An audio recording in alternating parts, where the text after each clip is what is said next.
You're live.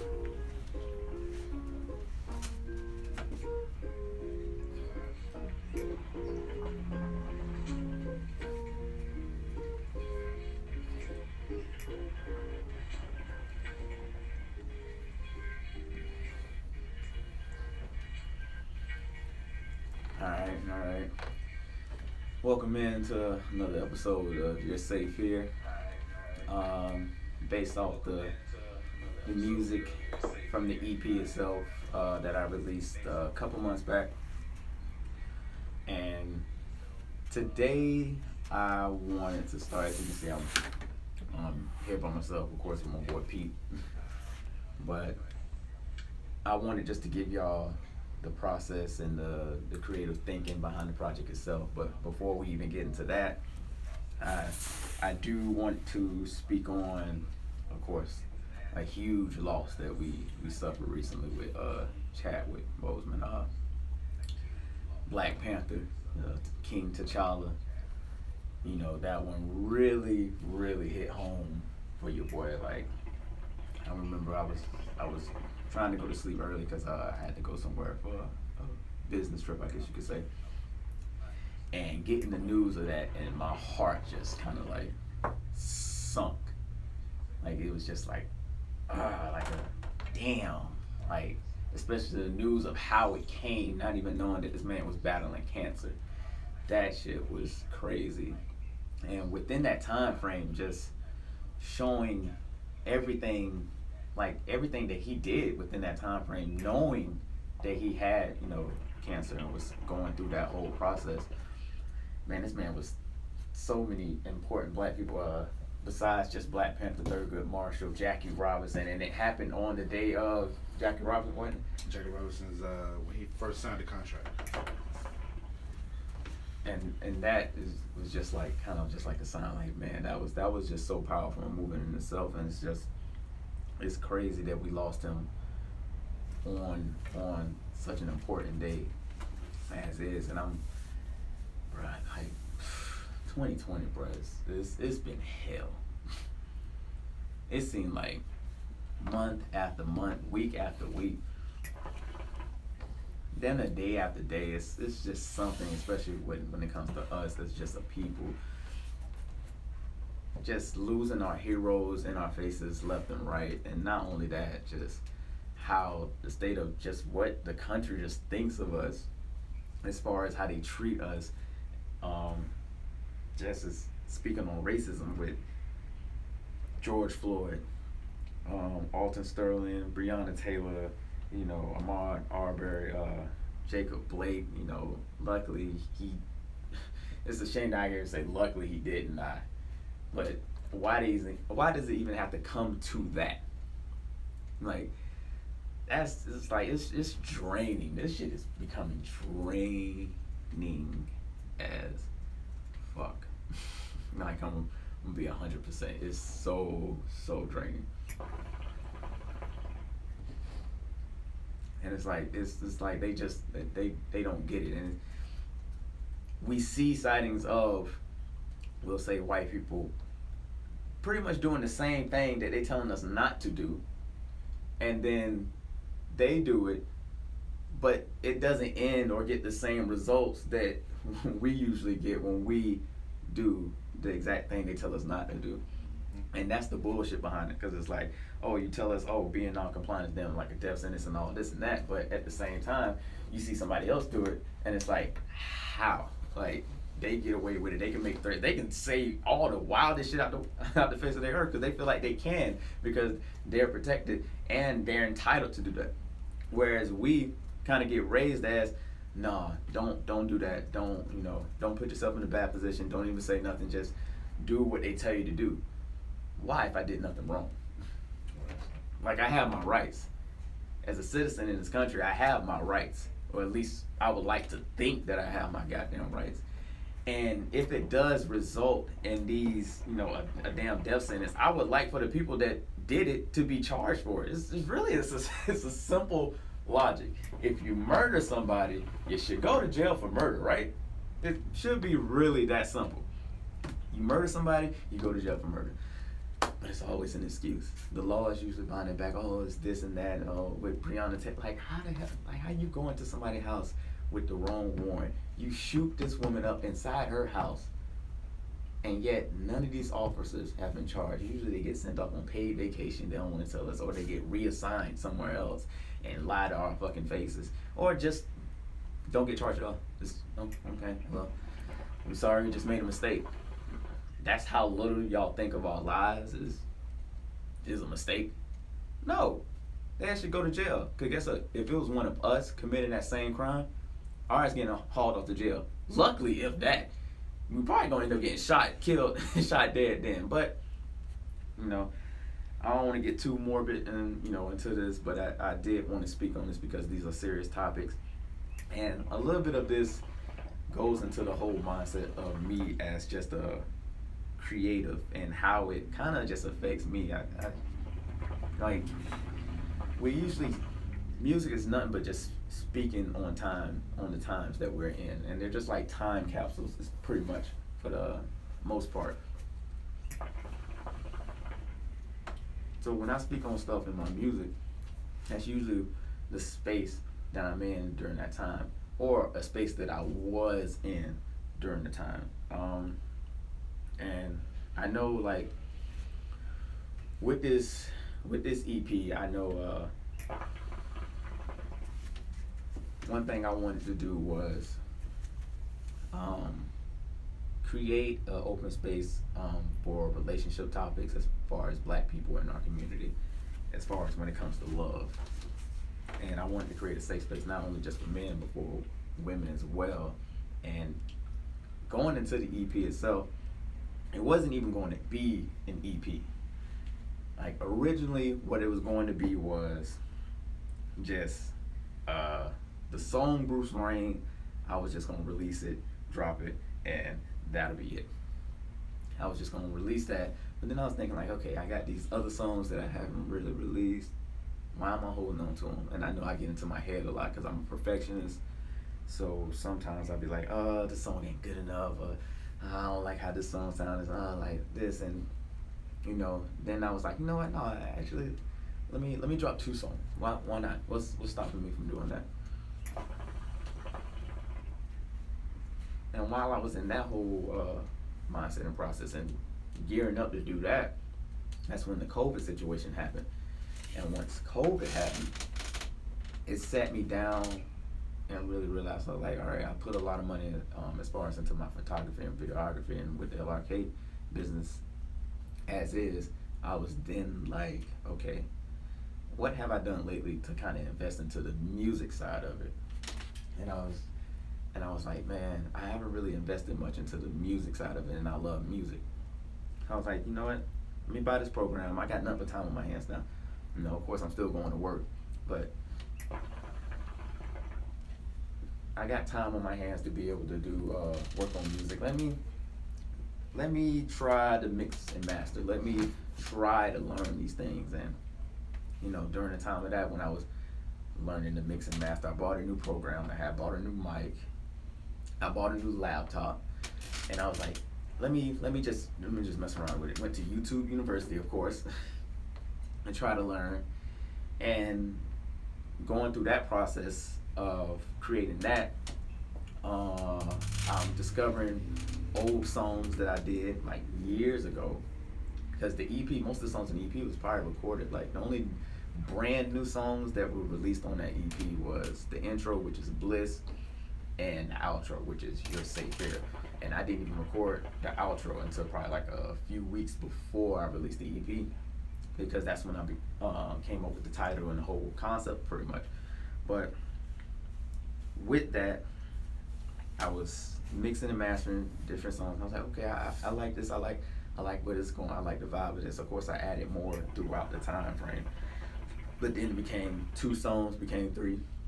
3 became 4, and it was at 4 for a while. And I was like, all right, it's more songs that I like that I could tune up. Like, Back and Forth was a song I released a rough draft of a year ago. And I took that song. I was like, you know what? Let me work more on that song because I really love that song. And it became 5, and then that's when 5 became 6 because of the Bliss intro. And then that's when I made You're Safe Here, which ended up becoming the outro for the whole EP within itself. And that, like, it became a building process the more I kept learning to mix and master, the more I kept tuning the vocals and working more on just the idea, just the EP. And then other creative ideas came along, like let's say the photo shoots, which I gotta thank Avianca, because without her I wouldn't be able to complete this.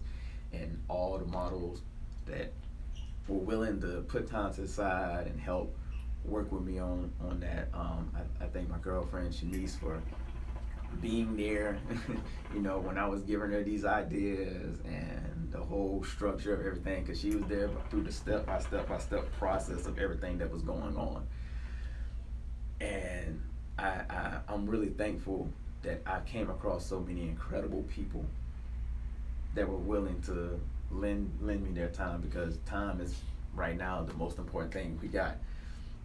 And that's one of the more valuable things that we really should hold precious. So if anybody's even willing to give their time of the day, you should really be grateful for that. And I thank them. I thank them all. I thank Dev. I thank Monique. I thank Ashley. I thank Shaquanya. I thank even the people that was helping, like Indigo. I helped Tave. Even the writers behind it, like Terica, Chelsea, Luna, you know, Adriana. You know, I really want to thank everybody. Sure, I thank Pete for giving me a place to even do all of this, but always being supportive and having my back behind everything.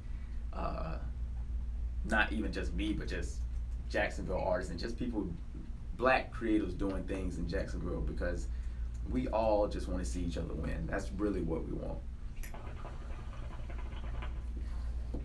And we want to give each other these outlets to, you know, to provide, to keep pushing, you know, these conversations, these stories forward, because we need to see it more, you know. That's why I'm, you know, I'm sad, of course, you know, for Chadwick's recent passing, but I'm also glad that he did what he did, because my son gets to see something I never got to see, which is one of us, not only in royalty, in a different light, but also as just a superhero.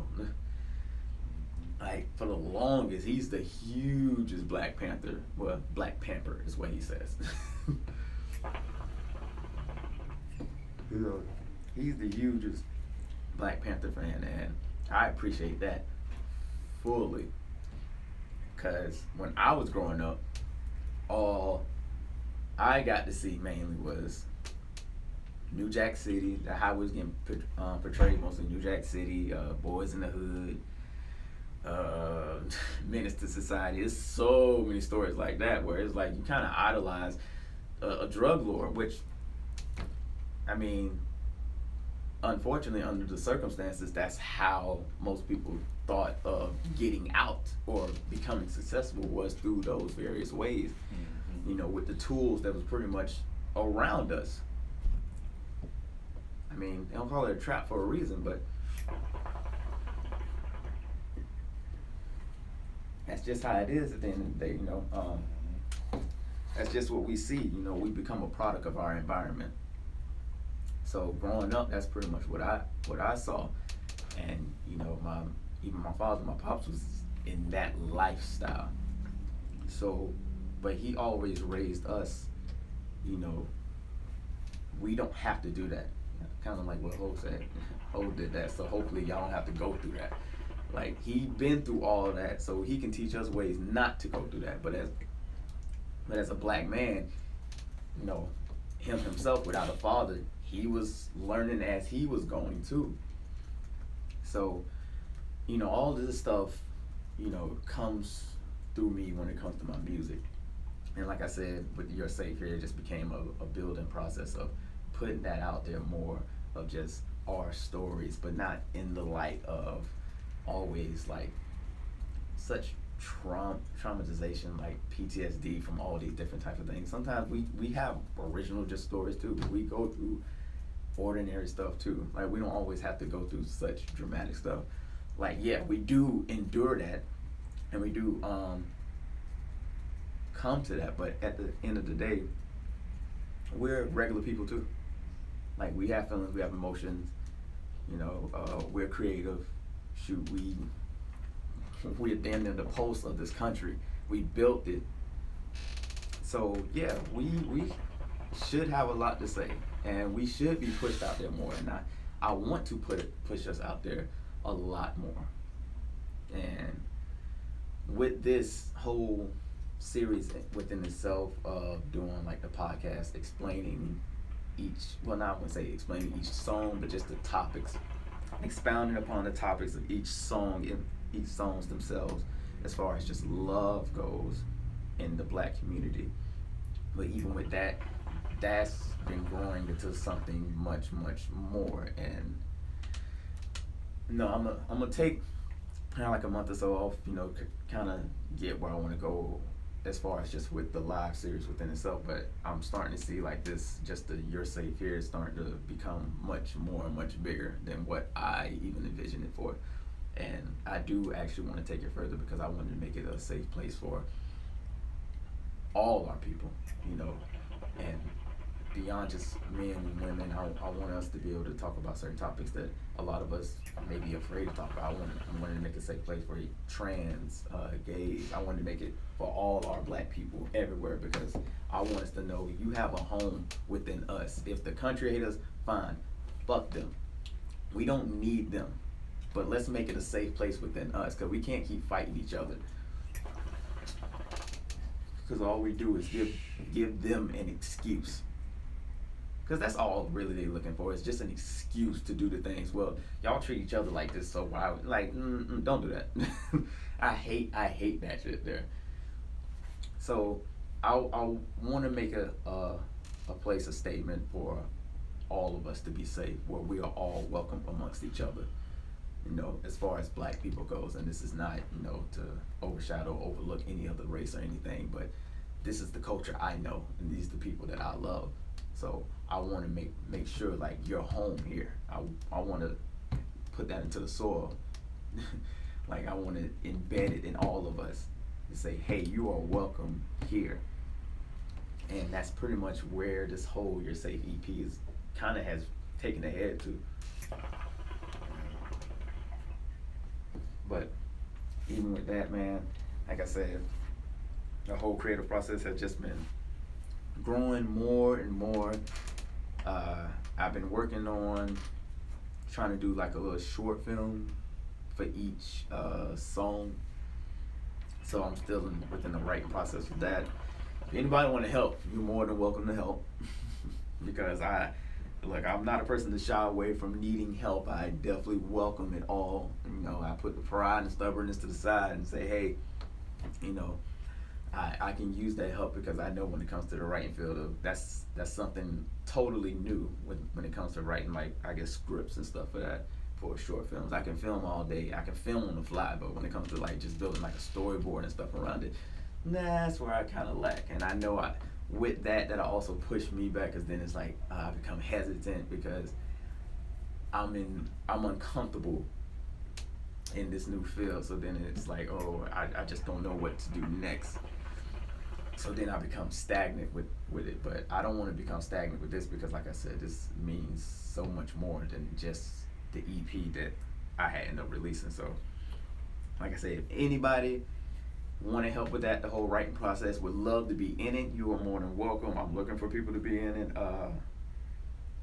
And that's where just overall where it's kind of been leading and where I wanted to go. Like I said, I want to make a safe place for our people in general and just overall. And that's the future endeavors that I'm working on as far as that. And man. So, of course, with these current times, I've been back in the booth. And I've been recording. and I'm recording like a madman. I ain't felt like this since a project I ended up releasing called Coming to Fall. Coming to Fall was honestly created within a month and a half, I want to say, at most. And it was like a fire, kind of in the same situation I was in now. Like, I haven't been really writing much lately, before within the past month. But recently I just been on a spree because, like I said, I just got so much to get off my chest. And I guess you could say, back on my rapping shit. So with this next project, it ain't gonna be too much R&B singing, melody type shit. No, it's straight rapping. And like I said, I haven't felt like this since Coming to Fall. And the reason I felt like that during Coming to Fall was that was right before the birth of my son. So I felt like I had to, like, it was just this fire just building up in me, because I didn't want to fail. I didn't want to lose. I now have a child. I got much more to build and stand on now. I got somebody who's looking up to me now, and a lot with this music is just kind of my way of speaking to him for when he gets older. Hoping nothing happens to me, but in the case that it does, he still kind of knows his father. He knew the mind process of his father. He knew what his father was trying to do and convey, and that's the legacy I want to leave for him, and I want him to leave for other people and build on that. So with the music, I use it now as a tool to speak to him and to the younger generation, while also, of course, talking my shit and speaking to our people as well. Just getting the message across through all of us that, hey, none of us is perfect. We all working on ourselves. We all got a lot of shit that we go through, and it's okay. Like, it's okay. Just be able to acknowledge that and be able to move forward with that and build on that, instead of just staying stagnant or stuck in our ways. Like, in order to grow, you gotta be willing to learn. That's first and foremost. And with that, like, I ain't want to take too much time today, because like I said, I'm by myself. I just wanted to give y'all the process of how my creative mind kind of works. So I probably will be, no, ain't no problem. I'm gonna just say this now. I am releasing another project by the end of this year. I don't know when, but it's coming before the end of this year. And also, for people who have asked, Coming to Fall will be back on streaming platforms. Once again, I do not know exactly when, but it will be back on streaming platforms. I know one of the questions I had ended up getting was, am I gonna my girlfriend asked, I'm gonna just go ahead and out her.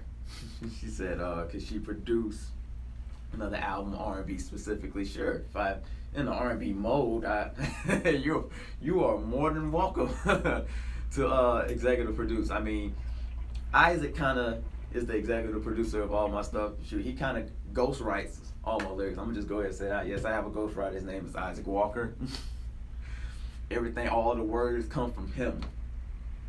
So I give him all the credit at the end of the day. So she might have a fight and battle with him in the court system, but hey, I don't know what else to tell you after that. But somebody else had asked, why you don't shoot me? Because you don't ask. If you would like for me to shoot with you, all you have to do is ask. Okay? Now they may come with a price sheet, but hey, maybe if you went to a white person or a company, guess what? You're not gonna be just out there asking, hey, can you do this for me for free? No, you're gonna give them the idea of what you're trying to do, and then you'll see how much it costs for them to do such and such and such. That's something else I would love for us to do too. Can we stop asking for free shit? Like, please, if you come to somebody for something for them to do, don't ask them for free stuff. All right, you're coming to them And now, if they come to you, that's a whole different story. All right, I'm the type of person, if I want to work with you and I come to you to work on something, then that means I want to work with you. I'm not asking you to pay nothing. I just want to collab with you. Now, if you're coming to me, that means you seek me out for a reason. That means you saw my work, you saw what I've done, and you like the quality of my work that I put out. Which means, hey, I gotta eat at the end of the day too.